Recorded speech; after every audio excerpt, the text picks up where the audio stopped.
também se preocupa com seu coração. Glória a Deus. E faz tudo para não te pessoa, tem te lembrar. Se alguma vez Jesus te abandonou, tem te lembrar. Quantas vezes Ele já te levantou, tem te lembrar. Quantas vezes Ele já te levantou, tem te lembrar. Se alguma vez Jesus te abandonou, tem te lembrar. Quantas vezes Ele já te levantou.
Graças e paz, família IBJO, amém? A primeira coisa que eu queria dizer é que Deus continue abençoando a sua família, Deus continue abençoando o seu lar, cada vez mais a palavra do Senhor habite ricamente dentro do seu coração e de todos os seus familiares, amém? No estudo de hoje, nós vamos abordar um tema bem interessante, que é o seguinte: cuide para não me esquecer. Pessoal, isso não é uma declaração de amor, isso é Deus falando ao seu povo, lá no capítulo 6 de Deuteronômio, certo? Nós vamos mais para frente destrinchando esse texto e vamos abordar alguns outros aspectos, mas guarda essa mensagem: cuide para não me esquecer. O texto base, Deuteronômio 6, versículos de 10 a 14. Salmo 106, versículo 21, diz: esqueceram-se de Deus, seu Salvador, fizera maravilhas no Egito. Amém? Meus amados, vamos relembrar um pouco, vamos recapitular um pouco o que tratamos na terça-feira, e tínhamos algumas orientações que, se fôssemos seguindo, fôssemos trabalhando, se fôssemos perseverando, a nossa família ela ia verdadeiramente sobreviver em meio a toda e qualquer dificuldade que viera a estar caindo sobre ela. E a primeira coisa que eu devo amar, pois o Senhor.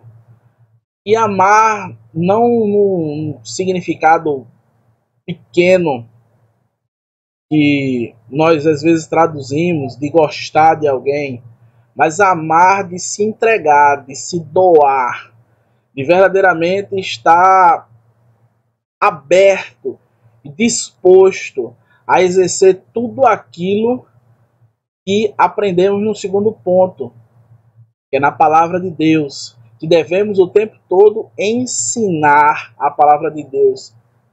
Porém, para ensinar, nós precisamos conhecer. Para ensinar, nós precisamos verdadeiramente ter um conhecimento da palavra.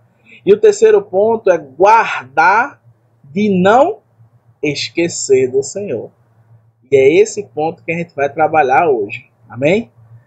A introdução, no texto de Deuteronômio, capítulo 6, versículos de 10 a 14, Deus está revelando ao povo, Deus está dizendo ao povo que o lugar aonde eles estavam entrando estava pronto. Tinha tudo.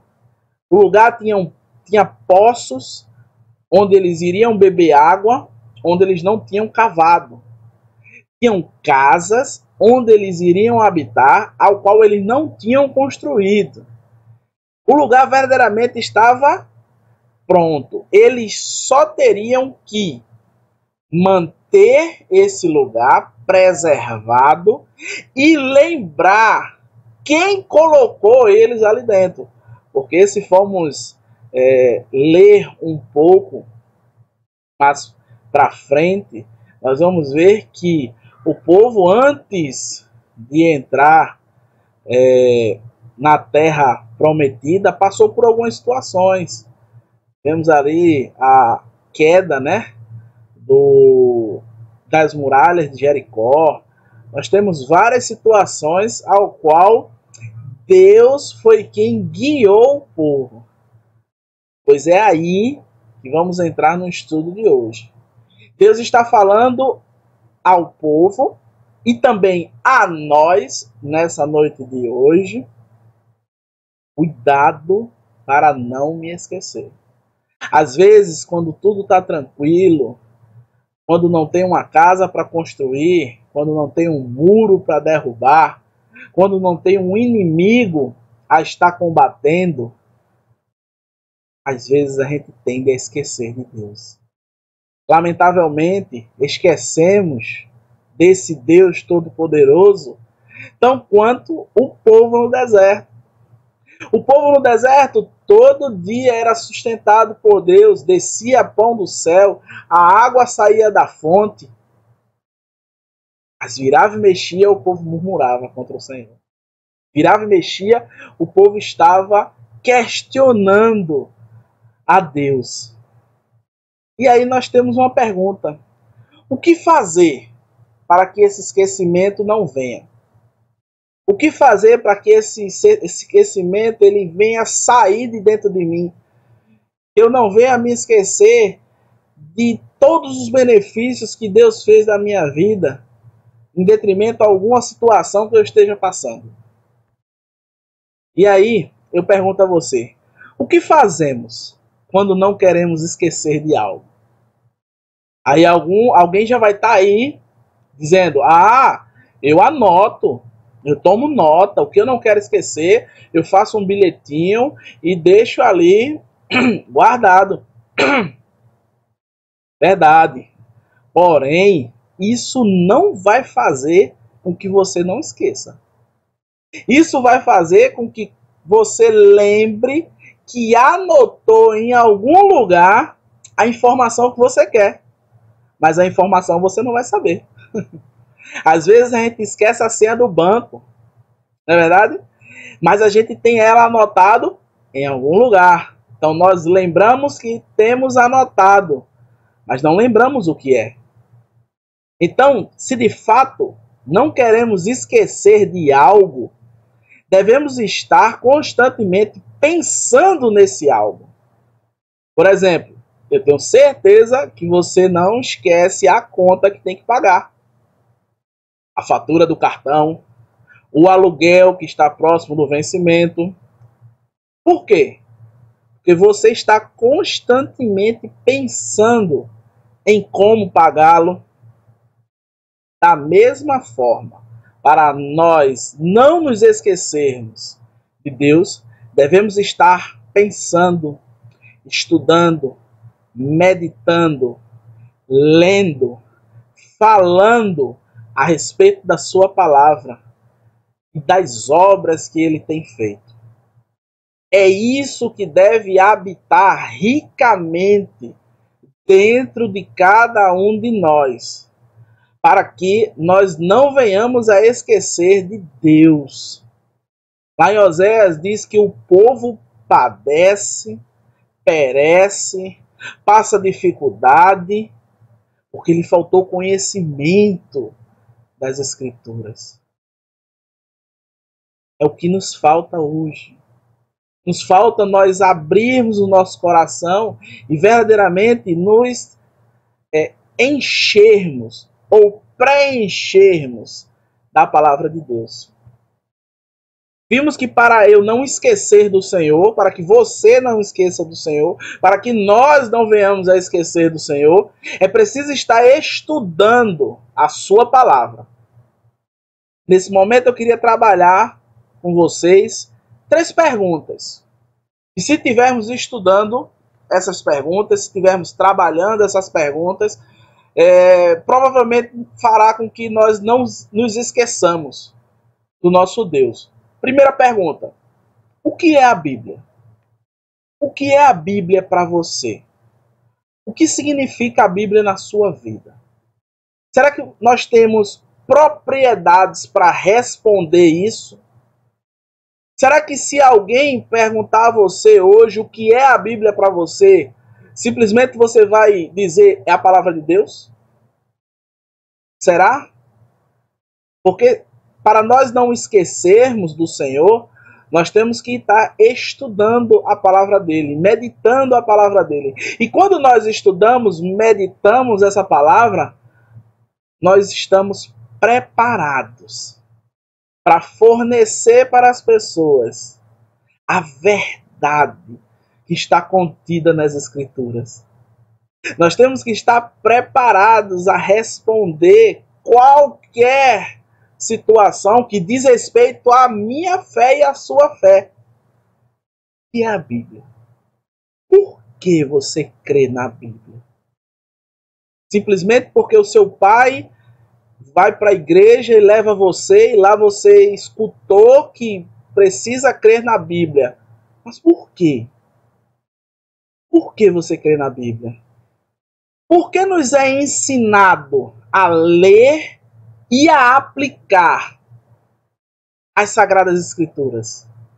Meus amados, se cada dia nós viermos a responder essas perguntas dentro do nosso coração, nós vamos ver que não vamos conseguir, até se quiséssemos, tentássemos esquecer do Deus Todo-Poderoso, nós não conseguiríamos. Vamos ver por quê? O que é a Bíblia? A Bíblia é um conjunto de livros, e ao todo são 66, e se dividem em Antigo Testamento e Novo Testamento. O Antigo Testamento existem 39 livros, e o Novo Testamento 27. Eu creio que na sua aula de EBD, com seus professores, nosso professor Diácono Marcos, Diácono Daniel, nossa professora Luciana, dos jovens, as professoras das séries infantis, professora Ivanilde, professora Josete, professora Vera e Vilma, professora Vilma do irmão Antônio. Um abraço, irmão Antônio, Deus lhe abençoe, irmão Índio, né? Entre outras professoras, eles nos ensinaram isso. Porém, tem coisas a mais. Meus amados, a Bíblia, ela é o segundo livro criado por Deus. Aí você vai dizer, pronto, o seminarista endoidou agora. E Deus escreveu 2 livros, foi, meu irmão? Segundo Agostinho de Hipona, Santo Agostinho, né? Ele afirmou que o primeiro livro ao qual Deus criou foi o das suas obras. O cosmo, o universo, tudo o que os nossos olhos veem, tudo o que podemos pegar, o que podemos apalpar, o que conseguimos sentir pelos nossos sentidos, foi criado por Deus. Salmo 19, versículo 1 diz que os céus declaram a glória de Deus e o firmamento anunciam as obras das suas mãos. O primeiro livro que Deus criou foi as obras dele. Há uns 2 dias atrás, no nosso grupo do WhatsApp, os irmãos estavam postando as maravilhas que vemos quando olhamos para o céu. Registrando em fotos, os irmãos viram imagens extraordinárias. Nuvens tomando forma, um céu lindo. Quem criou isso? Foi Deus, meu irmão. O livro das obras de Deus está aí para cada um de nós vermos. É por isso que, se entendermos o que é a Bíblia, nós não vamos esquecer de Deus. Porque a todo momento que olharmos para o universo, a todo momento que estivermos vislumbrando alguma coisa, eu vou estar vendo Deus. Eu ando vendo Deus. Eu ando vendo milagres acontecendo. Algumas pessoas afirmam que milagres não acontecem mais. Claro que acontece. Para mim, é um milagre. Algo que pesa mais de não sei quantas toneladas sobrevoar os céus. Esse algo chama-se avião.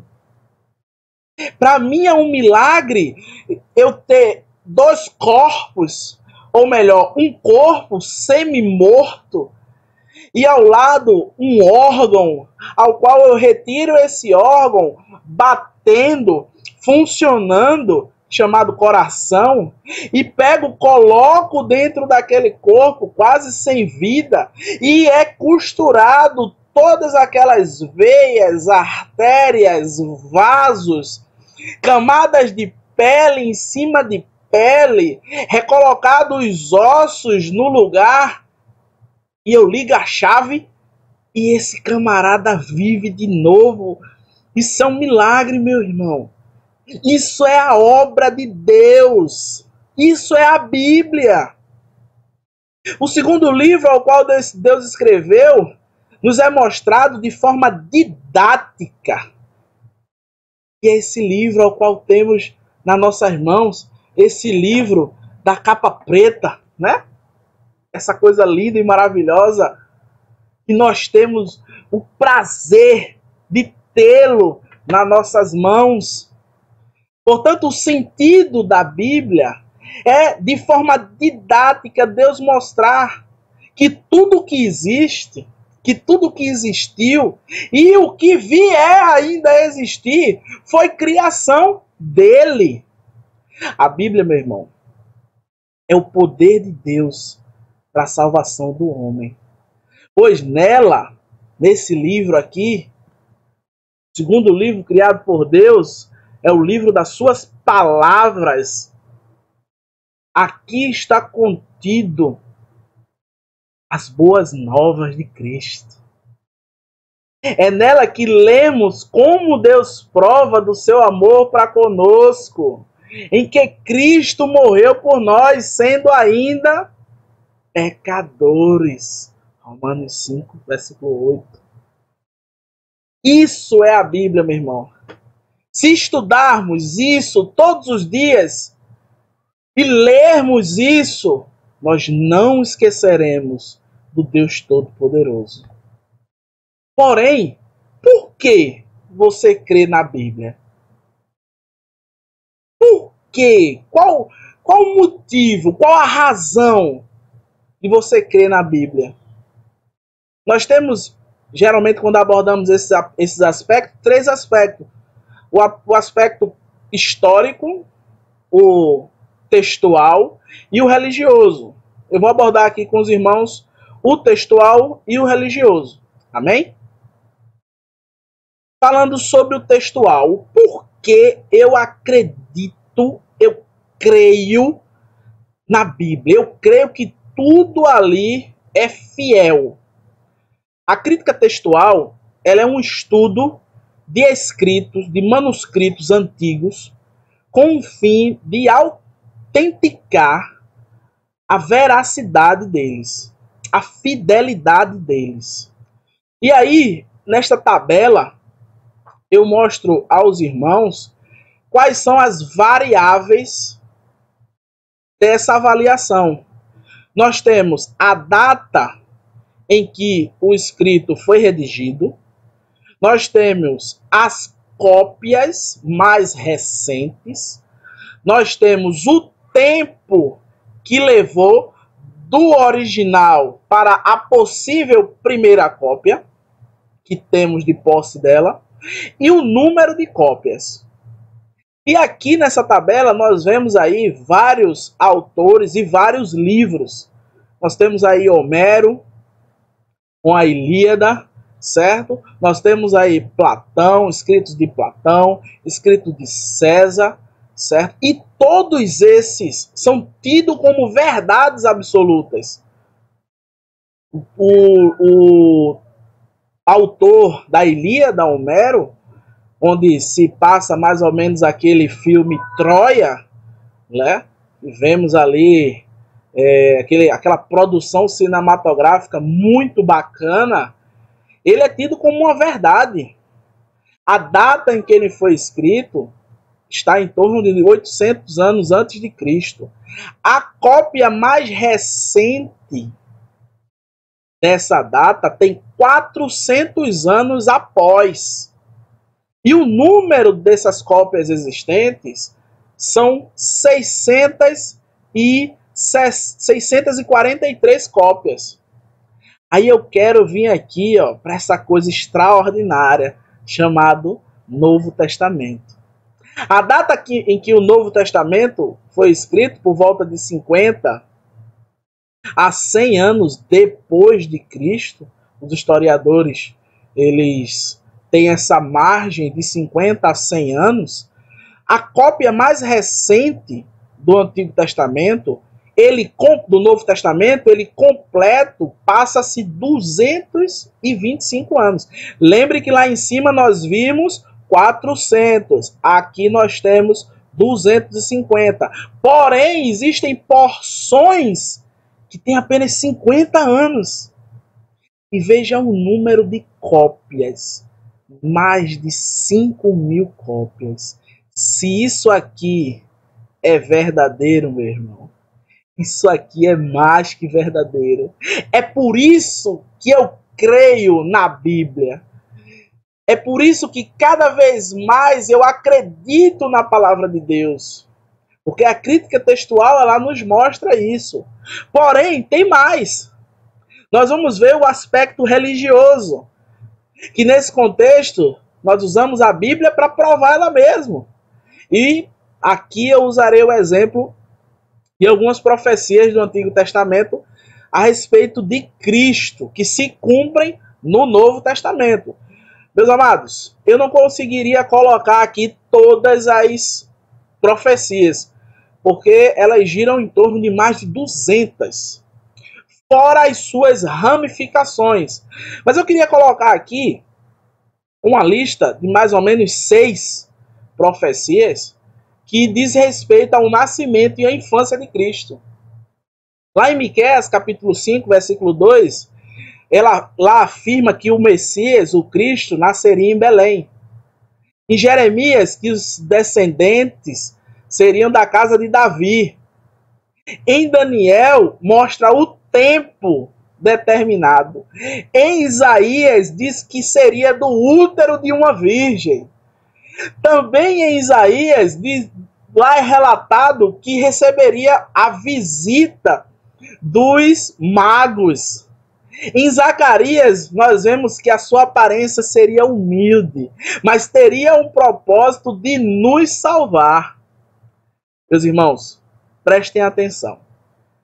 Se no ano passado alguém conseguisse dizer que nessa noite o seminarista ia estar aqui na frente do computador fazendo um vídeo para os irmãos, a probabilidade dessa pessoa acertar era grande ou pequena? Vamos botar aí que ele tinha uma probabilidade de 50%.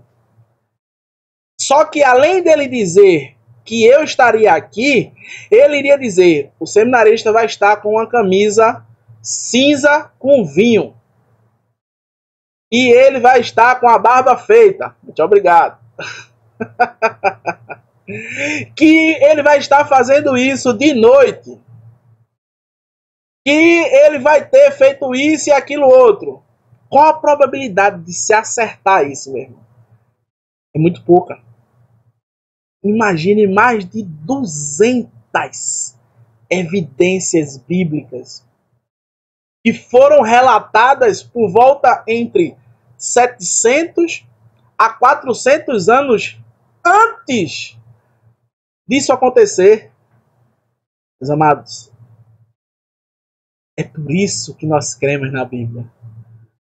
Nós não cremos na Bíblia por simples falácia. Nós cremos na Bíblia porque ela nos mostra que é fiel e verdadeira. Se todos os momentos nós lembrarmos disso, nós lembrarmos da autenticidade da Bíblia, nós lembrarmos de tudo que ela falou antes de acontecer, nós jamais vamos esquecer do Deus Todo-Poderoso. Nós jamais vamos esquecer do autor e consumador da nossa fé. Nós jamais vamos esquecer de tudo aquilo que Cristo fez por nós. Mas para isso, nós precisamos conhecer. Para isso, nós precisamos ler, meditar, estudar. Para finalizarmos, por que é ensinado a você e a mim não só ler, mas aplicar? Por que eu preciso fazer isso que eu estou lendo? Será que apenas eu ler não é interessante para mim? Não é suficiente para mim? E aí eu lhe faço uma pergunta. Você tomaria um remédio que não fez efeito em ninguém? E aí? Esse remédio que eu vou lhe mostrar, que eu vou lhe dar, não fez efeito em ninguém. Você tomaria? Ou melhor, esse remédio que eu vou lhe dar fez mal em um bocado de gente que tomou. Você tomaria? Eu estou usando um exemplo. Meus amados, a palavra de Deus, ela tem que primeiro mudar a minha vida. Nós vemos na reflexão a respeito do filme,